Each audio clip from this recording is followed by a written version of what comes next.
Hello, bonjour, voici une nouvelle vidéo qu'on va mettre en œuvre aujourd'hui. On va directement commencer par la VMware, dont nous avons déjà installé la plateforme EVNG. Voilà, c'est ma plateforme EVNG ici. J'ai mis un upgrade sur mon PC. Actuellement, mon PC, je peux aller jusqu'à 32 Go, mais moi j'ai choisi que 20 Go ici. Pour le processeur, je dispose d'un Ryzen 9, c'est un seul processeur avec 12 cœurs et 24 threads.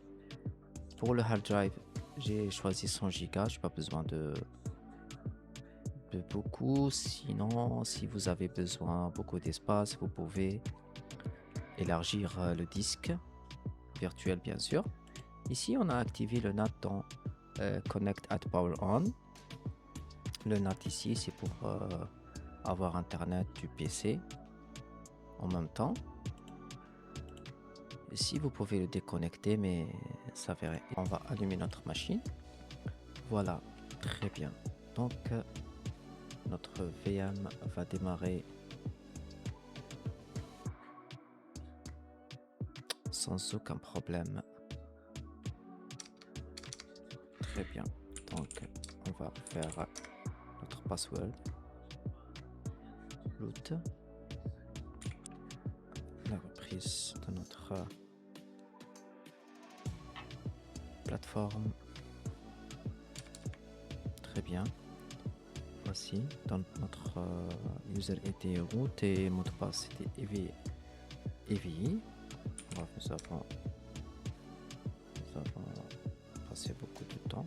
Donc, pour savoir notre adresse IP, c'est ifconfig. Voilà. Donc, ifconfig pour network 0. Voilà. Là, 192, 168, 140, 128, c'est notre plateforme. Donc, voilà. On ouvre notre explorateur. Et on va directement dans notre plateforme. 192, voilà, 140, 28. Très bien. Voici notre plateforme EVNG. Le username admin, le mot de passe EVI. On laisse tranquille. Voilà. Il va commencer. Et bien voici notre espace de travail. Voilà. Dans notre espace de travail, on va explorer ce que nous avons comme matériel. Donc ici en gris, ce sont les devices qu'on peut y avoir dans le futur. On peut le télécharger via la plateforme eShare. Ok, ça ici nous avons un Firewall Fortinet. Ici nous avons le fameux routeur du provider Juniper. Nous avons le VCP VFP. Attendez. Ici nous avons des routeurs Nokia, Metrico. Ici c'est, je pense, la routeur Nokia que nous avons déjà. Ici c'est un PC. Alors choisir les VCP, ce sont les serveurs routeurs, les routing engine des routeurs, voilà, RI. Et ici on va leur donner le nom de routeur. Donc c'est mieux. On va faire ici. Ici, lui, automatiquement, il va les nommer routeur 1, routeur 2, routeur 3. Ok. Pour le Juniper, il y a le routing engine et il y a le forwarding plan. Le VCP, le VFP. Voilà, très bien.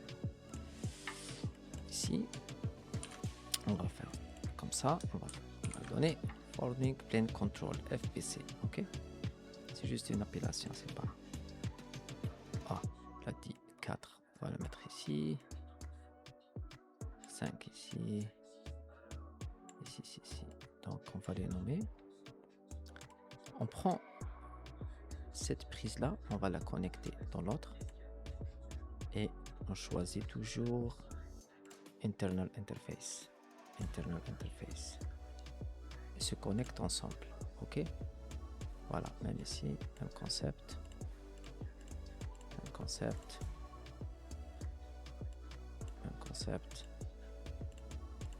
Très bien. Même concept. Donc, voilà, ici c'est notre routeur. Ici c'est notre routeur aussi. Là, on va juste les cacher ici.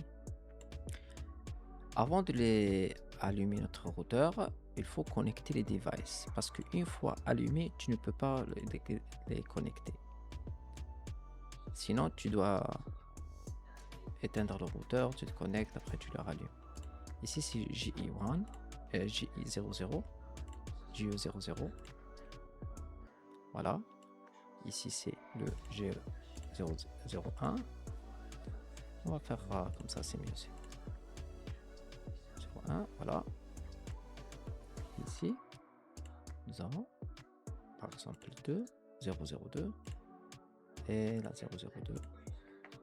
C'est pour notre gestion beaucoup plus. On va faire élargir un peu notre topologie pour avoir beaucoup d'espace ici. Très bien, voilà. Très bien. Je vous ai montré aujourd'hui comment connecter les routeurs Juniper. Dans la prochaine vidéo, on va vous montrer comment les allumer et comment procéder à la première configuration.